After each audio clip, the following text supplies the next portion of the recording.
friends, and welcome to another monthly empties and favorites.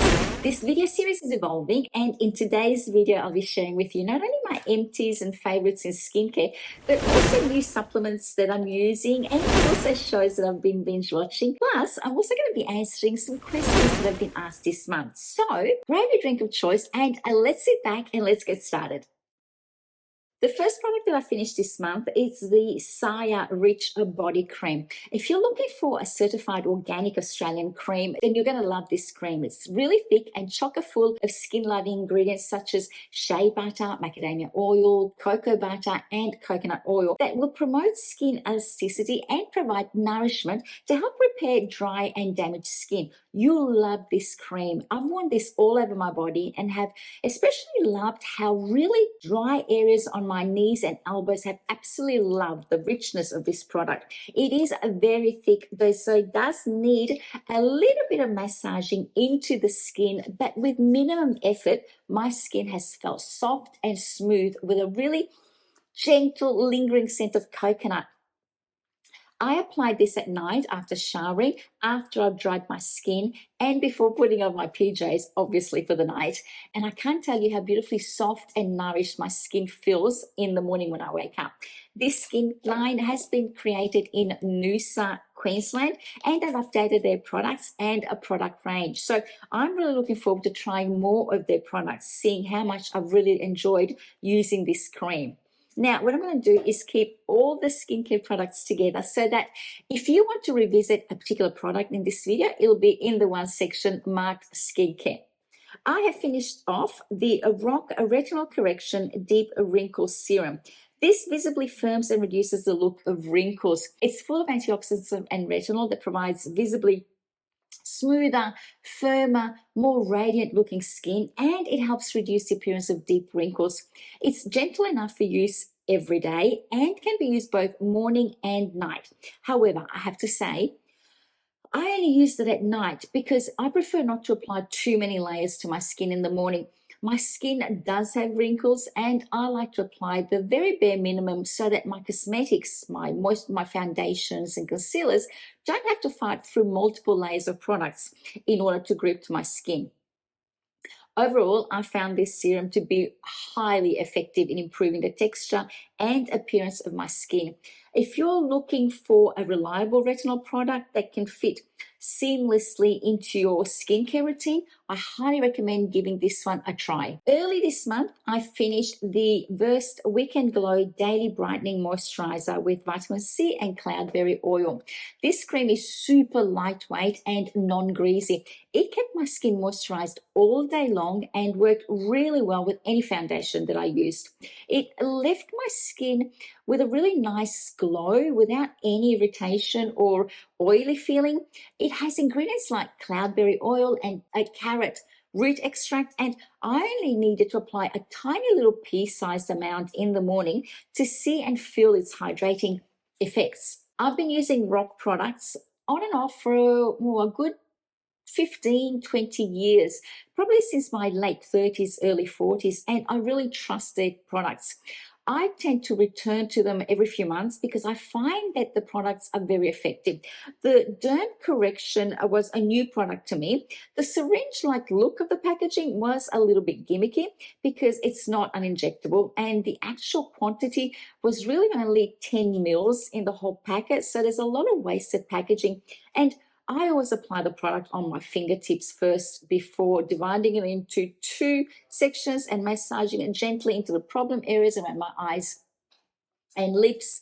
And I can use this every night as my skin has become acclimatized to the product, but it is recommended to be used every other night to start off with until your skin gets used to it. This serum is thick like a cream. It has a very smooth texture and it didn't dry out my skin. I will more than likely repurchase this as I really like all ROC products and find them very effective, and I can immediately see the difference in my skin when I stop using them. Moving on to face masks, I have finished the Aceology Firming Treatment Mask.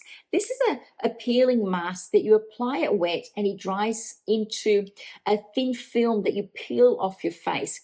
You do need to be careful not to apply it too close to your eyebrows or your hairline, as it will grip onto those hairs and it makes it really painful when you have to peel it off your face. It's a face mask that I wore whenever my skin needed a really quick pick-me-up before, say, a special event, before going out for dinner with my husband and I wanted to look better. It made my skin feel refreshed and it provided a really healthy glow. And lastly, in topical skincare, I've started using under-eye masks. I apply these before applying makeup on those days that I'm filming to hydrate the area under my eyes and assist the concealer to not dry out and cake in my fine wrinkles. And I like these Cabela moisturising hydrogel eye masks because the patches are super soft and feel really cold when pressed under the eye. The aloe vera inside it helps so much if you have sensitive skin, and I always felt refreshed after taking them off. You do have to wear them for about 30 minutes, so I pop them on after my shower while getting dressed and or while I'm sitting at my computer replying to comments and checking emails in the morning before getting dressed. And I find that the time passes really quickly and my skin feels so much better after using these. I did get these in the US when I was there last, but you can buy them on Amazon in Australia, and I will link everything I mentioned in the description box below, provided it's available for sale here. Just hit the More tab and you will expand into the information box where everything will be listed there. What's new in Pipeworks for skincare this month? Well, this month I've been introduced to a new brand to me, Naomi Stockholm. That video should be coming up sometime soon. It's in production and being edited, so as long as it gets approved, it should be out in June. The products are a limited batch as they're totally organic and they do rely on seasonal availability. But if you have sensitive skin and want a one and done product, then you will love this brand. So look out for that video. There is a coupon code with this that I'll leave in the description box in case you want to check it out in advance. Next, Netflix shows that I've been watching this month.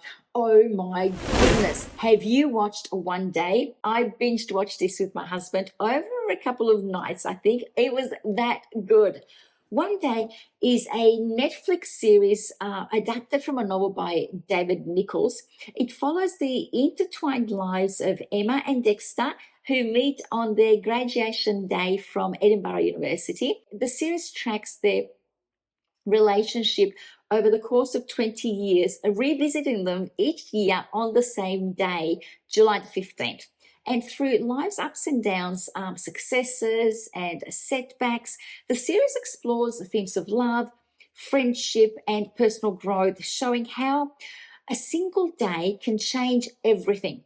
It's a heartfelt journey that captures the complexities of evolving relationships and the impact of time on our lives. I was in tears in the last episode. I won't ruin the series for you, but suffice it to say, if you get swept up with a storyline and love predicting the end of a series, you will love this. It totally engaged my emotions and twisted them into knots throughout. I wanted the storyline to proceed in one direction, and when it did, I was overjoyed. But there is an unexpected twist. I do have to warn you though, that there is a fair bit of sex and drug scenes, but just enough to define the situation. Now, I'm rewatching Outlander because the rest of Series 6 will be released on Netflix later this month. And I just want to re-immerse myself fully in the story since I watched the whole series last year. Are you looking forward to watching the last few episodes? If you like Bridgerton or a similar historical-based series, then you will like the Outlander series, which is based on the novels by Diana Gabaldon. It follows the story of Claire Randall, a married former nurse who in 1945 is mysteriously transported back in time to 1743 Scotland. There, she becomes embroiled in the Jacobite risings and meets Jamie Fraser, a dashing Highland warrior. And despite her attempts to return to her own time and husband, Claire finds herself torn between two very different lives and two men who really love her deeply. The series blends historical drama, romance, and fantasy, exploring themes of loyalty, love, and survival across different centuries. I'd forgotten how raunchy the series was. So Beware, there is a fair bit of violence both in sex scenes and physical war scenes. So I've noticed that the topic of menopause has turned out to be quite popular on my channel in a recent video where I commented on my hot flushes. And although I'm definitely no expert on the matter, I'd like to share my experience with you because it opens up helpful discussions. Menopause is a significant transition in every woman's life, and yet there is very limited information out there. So by talking about it openly, I'm hoping to provide my experience and provide support and information to those going through it. I think sharing our stories and tips can help others feel less alone and more empowered to navigate this stage with confidence and understanding. So with that, let me share my symptoms. I've been experiencing hot flushes any time of the day and night. 1 minute I am perfectly comfortable, and the next I begin to feel really hot. These flushes last generally, a few minutes, maybe 5 to 10 minutes tops, and they do gradually increase in intensity so that I generally start by wondering, gee, it's getting warm here. And by the time I finished that thought, I realized actually, no, that's just me having a hot flush and I need to cool down. So in order to assist managing those hot flushes, I've started changing what I wear. I'm becoming more mindful of synthetic fibers and reaching more for cotton and linen fibers. When I go out to shopping centers, I no longer wear knitted jumpers, but rather cotton shirts. And only if I'm outdoors do I wear a coat and scarf. Otherwise, indoors, I now wear layers, even while at home. I used to be the first one to turn on the heating on at home, and now everyone else is starting to wear extra layers because I'm quite comfortable in shirt sleeves. My poor husband, who also works from home, is now having to wear heavyweight jumpers while I sit at my desk in a t-shirt and maybe a heated blanket on my lap for when I start feeling chilly. I'm wearing a jumper today, but this is now a cotton jumper. I used to feel really cold wearing these, whereas now cotton jumpers are fine.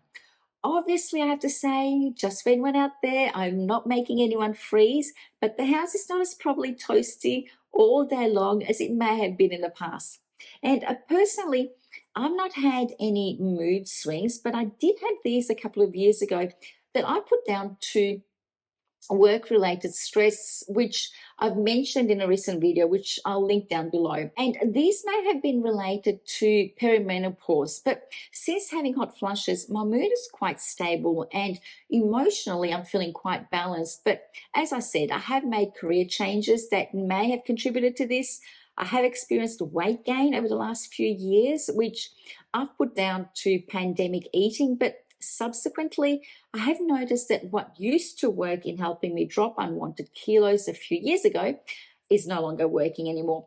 And I am feeling frustrated about this, but not enough to do anything severe about it yet. There will be a follow-up video in the next few weeks about my progress on the 2024 intentions video that I released early in January and how I'm progressing with those intentions. To help with the flushes, I have started taking supplements. I've only started taking these over the last few weeks, so it is early days yet. These I started last week. They are Soy Isoflavones. I take them 3 times a day with meals. They're apparently supposed to support menopausal health and help with hot flushes. I bought these on Amazon and I'll keep you posted on any progress. I also recently bought the Welle the hair elixir from Costco. I finished 1 month's worth. These tablets contain selenium, which helps energy, mood, reduce heat flushes, and allows the thyroid to do its job of regulating temperature, weight, and energy levels. It is early days with this, and I do have another month's worth to take, which means I should start noticing some benefits by the end of next month. I feel like together with the Soy Isoflavones, I should start seeing some improvements, I'm hoping, with the hot flushes. I feel that with supplements, it's not immediately obvious that they're working. If you'd like me to discuss this in more detail, do let me know in the comments below, and maybe I'll address any questions you have about menopause and how I'm dealing with menopause in a follow-up video if you want. By the way, if you enjoy these videos, I'd really appreciate you giving the video a thumb up, please. Thank you. Now, Now, new finds for the month. I have discovered this honey ginger tea product, which I have been loving it. I add about a teaspoon of this in my tea, any tea that I'm making, without adding milk. And it just adds a delicious, sweet, but delicate ginger taste. There's slivers of ginger in the honey that sink to the bottom of the tea while I'm drinking it. But I also like to eat them when I finish my tea because they're so delicate in taste. I bought the jar from Coles, and from memory, it was under $10. In the last few months, I've been asked by followers or viewers to set up a Patreon account who would like to support my channel. And I'm happy to say that this is now set up and live. My Patreon page is a Deborah After 50, and it will evolve as I become more familiar with using it and the more people that support it. At this stage, there are 3 tiers of different support levels. However, as I am new to this platform, I'm learning as I go, and obviously it will improve over time, and the greater the support, the greater the benefits that I'll be able to add. So bear with me as I grow and learn on this platform. Details are in the description box below. Of course, you don't have to support me on Patreon. Your support by watching my videos and watching through the ads is free of charge, and it helps my channel grow too. So thank you for whatever level of support you can provide. I am grateful for every single one of you that have hit that subscribe button and helped me reach a major milestone for me, 10,000 subscribers. If by the time this video doesn't go up, I'm not at 10,000, I will be surely close to it. I love the friendships that I've made and the support group that we've created in this space.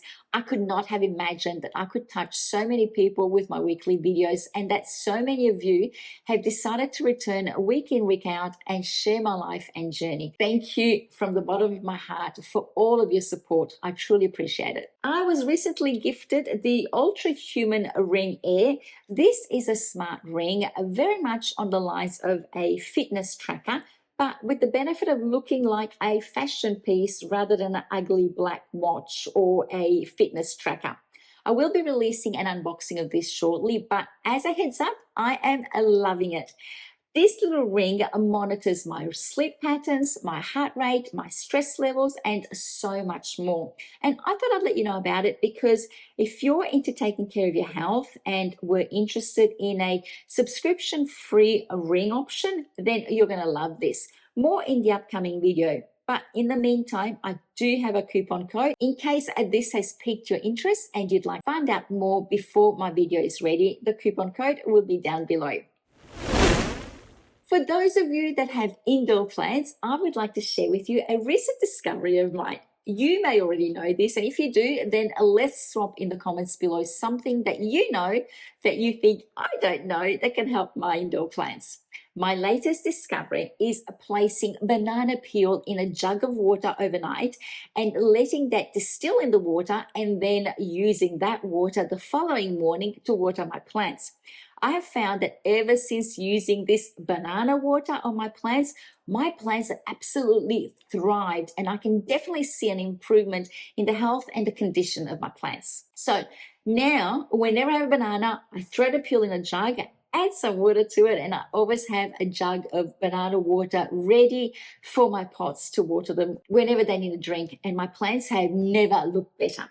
By the way, if you'd like to support my channel, I'd really appreciate you checking that you have hit the subscribe button. Many of my viewers are returning viewers that haven't subscribed. It costs you nothing to subscribe, but it does help me to be able to create more content for you to watch. Now, with the new subscribers on my channel, I have been asked some questions about my heritage, which I thought I'd answer here for any other new visitors. I was born in Verona, Italy, to Italian parents, and my parents migrated to Australia in the late 70s when I was 10 years old to provide my sister and I with a better future. And although my origins are Italian, my adopted home is Australia. And I see myself as having had the privilege of being able to amalgamate the best of both worlds, the traditions of my birthplace with the cultural opportunities and benefits of being an Australian. I am married to a wonderful man who was born in Australia to Maltese parents, and together we have had three wonderful children who are a perfect example of the cultural mix possible in Australia.